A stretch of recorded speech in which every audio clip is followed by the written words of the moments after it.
नमस्कार दोस्तों, कैसे हो आप सभी लोग। जैसे कि आप सभी जानते हैं कि आज हमारा जेपीटी टेट का जो एग्ज़ाम हुआ है वो कंडक्ट करवाया गया है। उसके जो मैं आपको सॉल्यूशन है वो आपको आज दे रहा हूँ।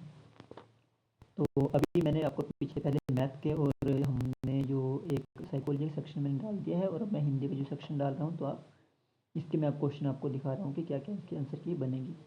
तो और मेरे आंसर की लगभग मैक्सिमम रहेगी कि अगर 30 में से 29 क्वेश्चन ऐसे होंगे कि जो मेरे बताए हुए होंगे वो बिल्कुल सही होंगे, क्योंकि मुझे अच्छा खासा एक्सपीरियंस है कि क्योंकि मैं काफ़ी दिन से ऑफलाइन पढ़ा रहा हूँ, अब धीरे धीरे ऑनलाइन भी आ रहा हूँ। और अगर आपको इसके अलावा कोई वीडियो मेरी अगर ऑनलाइन देखनी है तो मैंने अभी मैथ का भी चलाया हुआ है, जिसमें मैं मैथ की फ्री क्लासेस दे रहा हूँ, जिसमें एक मेथड से मैं आपको सारी वीडियो सोल्व कराने के बारे में बता रहा हूँ कि कैसे एक मेथड से हम ज़्यादा से ज़्यादा क्वेश्चन को सोल्व कर सकते हैं।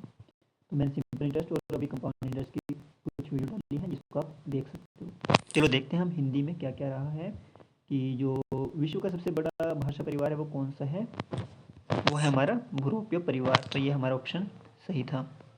साथ साथ हम इधर वाला क्वेश्चन देख लेते हैं कि निम्न में आगत वर्ण कौन सा है। तो हमारा फ जो वर्ण था वो हमारा आगत वर्ण था। आई होप कि आपने दोनों क्वेश्चन सही किए होंगे। हिंदी किस भाषा का शब्द है। तो हिंदी हमारे किस भाषा का शब्द है। तो ये तो आप खुद ही बता दो यार, ये भी क्या मैं बताऊँ आपको। अनुनासिक स्वर कौन सा नहीं है। ये आपने हिंदी किस भाषा का शब्द है, ये आपने मुझे कमेंट करना है, ठीक है। अनुनासिक स्वर कौन सा है इसमें। देखो इसमें अंक की बिंदी लगी है, तो ये अनुनासिक हमारा स्वर है। सॉरी, इसमें पूछे कौन सा नहीं है, तो इसमें हम ये नहीं होगा। इसमें हमारा क्या होगा, देखो यहाँ पे हमारी अंक की बिंदी नहीं लगी है, तो ये वाला हमारा ऑप्शन डी सही आंसर होगा। हिंदी व्याकरण में कितने अंग हैं। तो हिंदी व्याकरण में हमारे 3 अंग होते हैं। वर्ण विचार, शब्द विचार, वाक्य विचार, है ना। और ढ वर्ण उच्चारण स्थान बताइए कि ढ का क्या होता है। वर्ण विचार का जो उच्चारण स्थान होता है वो मूर्धन्य होगा, है ना। तो ऑप्शन नंबर सी इसका करेक्ट आंसर है। माफ़ कीजिए, थोड़ी सी इसमें दिक्कत आ रही है। तो अच्छा, शुद्ध वर्तनी का चयन कीजिए। यहाँ पे शुद्ध वर्तनी का चयन करने के लिए बोला गया है। इसमें हमारा वैसे तो मुझे लग रहा था मिष्ठानन ये होता क्या है, तो कि मिष्ठान होता है, तो मैंने तो यहाँ पे गलती से ऑप्शन डी को लगा दिया कि शायद इन्होंने मिष्ठान, इसलिए मुझे थोड़ा डाउट हो गया। और लेकिन इसका सही आंसर ऑप्शन सी है। ऑप्शन सी मुझे लग रहा था, लेकिन मुझे लग रहा है डबल ना क्यों डाला है बीच में, तो मैं तो ये गलत कर दिया। तो कोई बात नहीं, लेकिन आई होप कि आपका ही तो क्वेश्चन सही हुआ होगा। ये बोले सुंदर का पर्यायवाची कौन सा नहीं है। सुंदर का रुचिर भी होता है, चारू भी होता है, मंजू भी होता है, लेकिन अच्छा होता है। तो अच्छा तो हम अलग सेंस में लेते हैं, तो ये इसका आंसर नहीं होगा। अगला हम देख लेते हैं कि उच्चारण शब्द संधि विच्छेद क्या होगा। तो इसका है उत्तजमाचारण, तो ये हमारा सही रहेगा। और स्वदेश का विलोम शब्द क्या होगा। तो स्वदेश का क्या होता है, प्रदेश।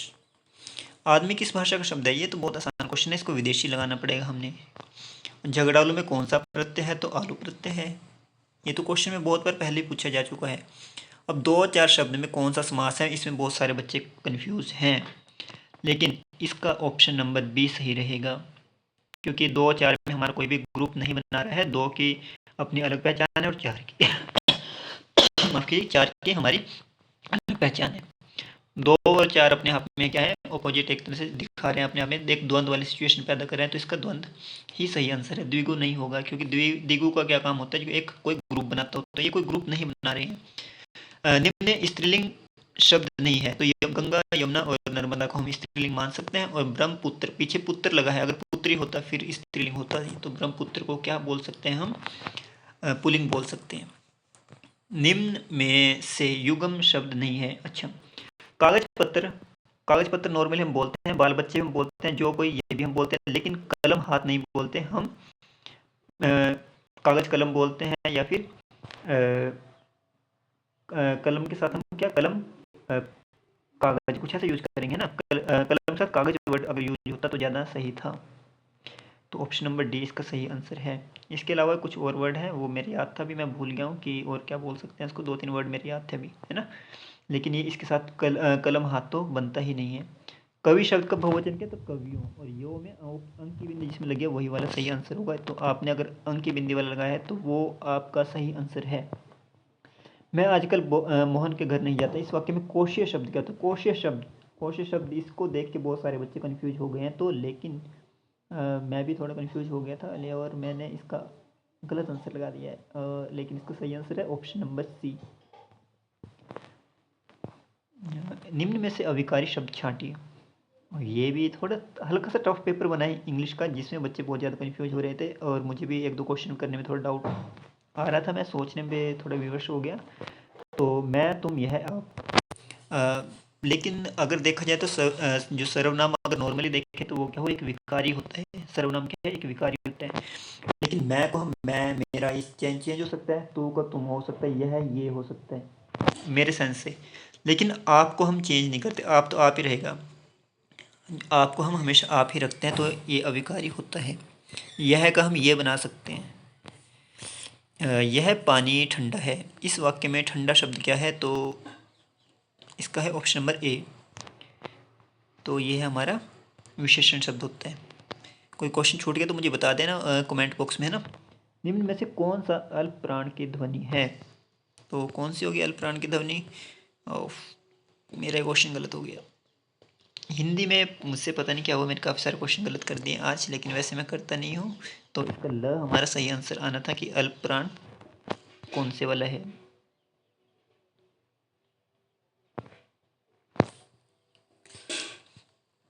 अकर्मक क्रिया, इसमें बच्चे उठना अगर हम बोलते हैं फिर अकर्मक होते, उठाना हमारा सकर्मक क्रिया होती है। तो इसका ऑप्शन नंबर ए हमारा बिल्कुल सही आंसर था। अघोष ध्वनि कौन सी है?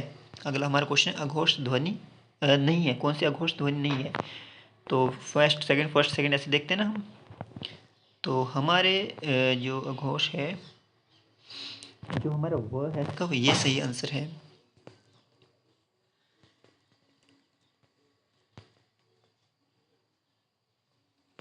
थोड़ा सा मुझे डाउट लग रहा है इसमें, इसको एक बार आपने देख लेना है, क्रॉस चेक कर लेना है इसको, है ना। जैसे यही होएगा, वह ही होना चाहिए, यर लव घोष, यस ठीक है, या यही होगा, है ना। मेरे हिसाब से तो बिल्कुल यही है और यही एक्यूरेट आंसर है, इसमें आपने डरना नहीं है। 99% सही है वो। थोड़ा मैं एक कुछ पॉइंट है उसकी वजह से मैं थोड़ा कन्फ्यूज हो रहा था। अर्थ के आधार पर शब्द के कितने भेद हैं? तो अर्थ क्या होता है, एक सार्थक हो सकता है, एक निरर्थक हो सकता है। तो ऑप्शन नंबर बी इसका करेक्ट आंसर है। एक अक्षर वाला शब्द छांटिए। अब इसको देख के मुझे लगा कि क्या पूछा है कि एक अक्षर वाला शब्द छांटिए, तो फिर मैंने आइडिया लगाया कि रूढ़, यौगिक और योग रूढ़ में से पूछा गया है। तो अगर श्वास में श प्लस वास हो रहा है, क जमा मल भी बन सकते, कम जमा ल भी बन सकते हैं ना। और सफलता में सफल जमा ता, यानी कि इसमें प्रत्यय लगाए। लेकिन मुझे यहाँ तक लगे पत्थर जो इसका शब्द का जो है, इसमें हम पत्थर को कभी चेंज नहीं करते, तो इसका ऑप्शन नंबर डी ही सही होगा। निर्गुण काव्यधारा के कवि कौन थे? तो हमें पता चला कि नामदेव तो नहीं है, सूरदास भी नहीं है, तो कबीर इसका सही आंसर था। बिहारी सरसई में दोहों की संख्या कितनी है? तो 713 इसका सही आंसर है। निम्न में से कौन अष्ट छाप का कवि नहीं है? अष्ट छाप का जो कवि नहीं है, इसमें से हमारा है ऑप्शन नंबर डी, जो हमारा था इसका सही आंसर था।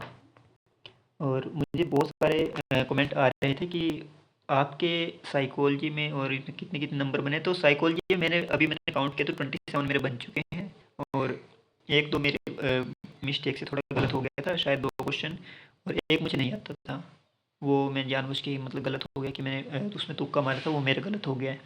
बाकी 2 में थोड़ी ऊपर नीचे हो जाता है, आपको पता ही है जब हम सर्कल लगाते हैं।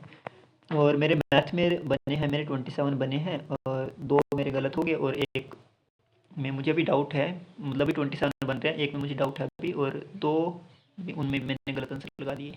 तो नेक्स्ट क्वेश्चन है हमारा, आधुनिक युग की मीरा किसे कहा जाता है? तो महादेवी वर्मा इसका सही आंसर है। अच्छा, अबला जीवन है तुम्हारी यही कहानी, आंचल में दुख और आंखों में पानी, ये पंक्तियाँ किस कवि की है? तो इसमें थोड़े से ना ग्रामर से थोड़े अलग क्वेश्चन पूछ रहे थे, इसलिए मेरे भी जरा 2-3 नंबर कम बन रहे हैं इसमें। और आई होप कि अगर आपने ये लिटरेचर पढ़ा होगा तो आपके नंबर पूरे बन सकते हैं। लेकिन मैंने लिटरेचर पढ़ना मुझे बिल्कुल पसंद नहीं है, इसलिए मेरे थोड़े से कम नंबर बने हैं।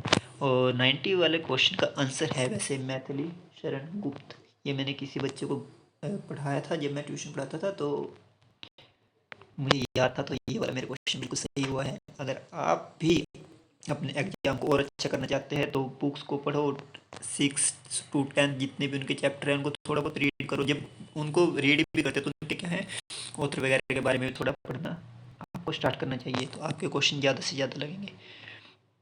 और इसके अलावा हाँ, कोई और अगर किसी का डाउट है, हाँ कुछ बच्चे मुझसे पूछ रहे हैं कि आपके टोटल कितने बन गए हैं, तो उनका मैं बता दूं कि मेरे टोटल मार्क्स अभी तक बन चुके हैं 110, मतलब ऐसे मैंने काउंट किए थे 110 115। तो लेकिन उससे ऊपर जो मैंने तुक्के लगाए होंगे, क्योंकि मैंने जो जीके वाला पोर्शन था उसको थोड़ा सा मैं नहीं पढ़ा था, क्योंकि मैं एचपीजी के नहीं पढ़ रहा हूँ आजकल। मतलब मैंने काफ़ी पहले पढ़ा था, क्योंकि मैं सेंट्रल लेवल के ही एग्ज़ाम को ज़्यादा देता हूँ। और इसके अलावा फिर थोड़ा ये हिंदी में मेरे 4 से 5 नंबर गए हैं, बाकी एक एक 2-2 नंबर करके। अब आप आइडिया लगा लो कि मेरे कितने नंबर बन सकते हैं। तो अगर आपको लगता है कि मेरे नंबर कितने आ सकते हैं तो आपने बताना है। वैसे मैं चाहता था कि, क्योंकि मेरे एक सर थे उनके नंबर 130 आए थे एक बार, तो मैंने उनसे थोड़ा ज़्यादा लेने की सोची थी। अब मेरे भी 130 तक आए, काश इस बार आ जाएं। पेपर बहुत आसान था वैसे तो, लेकिन हिंदी वाला थोड़ा सा घुमा रखे थे, क्वेश्चन सीधे नहीं थे। तो आज के लिए इतना ही। और अगर हो सके तो मेरी वीडियो को लाइक करें और मेरे चैनल को सब्सक्राइब करें, और इस वीडियो को ज़रूर से ज़रूर शेयर करें। मैं आपका बहुत बहुत आभारी रहूँगा। Okay, take care, bye bye.